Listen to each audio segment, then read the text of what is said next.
I saw a video recently where a woman was talking about taking your ego out of a heartbreak with a guy so that you can really see it for what it is, so that you can see you were out of his league in the beginning, that it was like a lose-lose situation. You were not even supposed to be there. He caught you at a time when you were low, whatever. And that's a lesson I think I learned in my mid-20s. And it truly revolutionized the way that I handle disappointment with men. And there's always going to be disappointment. But the first thing that I do when I'm trying to get over something is to truly remove my ego from it. And I'm an Aquarius, so you know the ego is very big, okay? I always encourage women to literally, I know it sounds very elementary, take a list and write down the pros and cons. There will be one line in the pros, okay? If that doesn't work, because some of y'all need more than 1 or 2 or 3 signs, okay? Talk to somebody that's not biased. It can be your homegirl. And just talk it out. Like, why do you like him? How is he benefiting your life? And slowly but surely, you will come to the realization that it is not only an illusion that you're falling in love with, you're falling in love with yourself, because many men do not have original thoughts, original personality. They truly personality farm is what I call it, where they take different aspects from different women that they have been with, and they, present that as their own personality. Matter of fact, I've gotten so good at this that I can clock, like, oh, that came from a woman. So many times they reflect your personality. You're literally falling in love with yourself. And I know you guys have heard this, but it's so true. Whenever I write that list of pros and cons of a guy that I have to cut off, it really brings things into perspective. It's very sobering.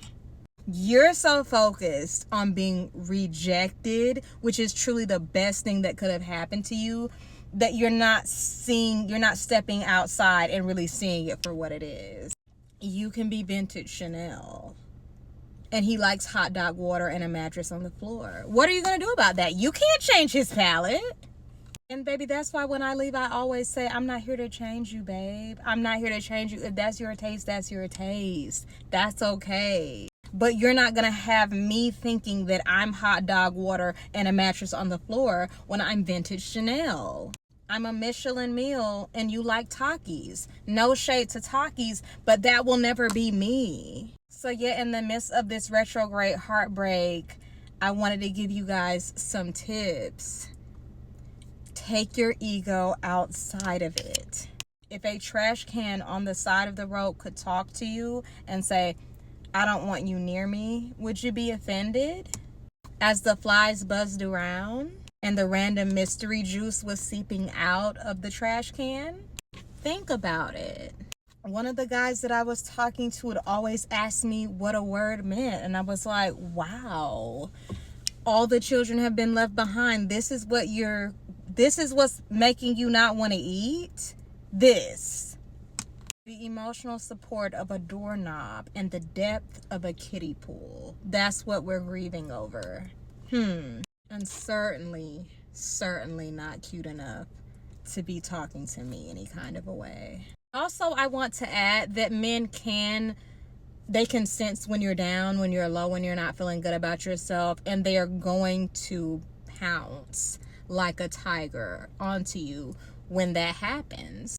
A lot of times they know you're out of their league. They know that. They're hoping you don't see that. But a lot of them know that they're on borrowed time. They're like, okay, when she actually starts to know herself, when she starts talking to her therapist again, she's going to leave. Because, baby, from the jump, he could only afford ramen noodles. He couldn't afford a Michelin star meal, and he knew that. He's looking at you like she's lost. Hope she doesn't wake up from this trance.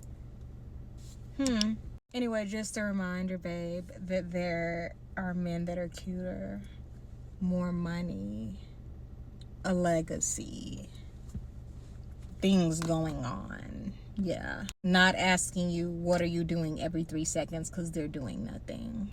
Too many men in the world to be stressed out over someone's raggedy son.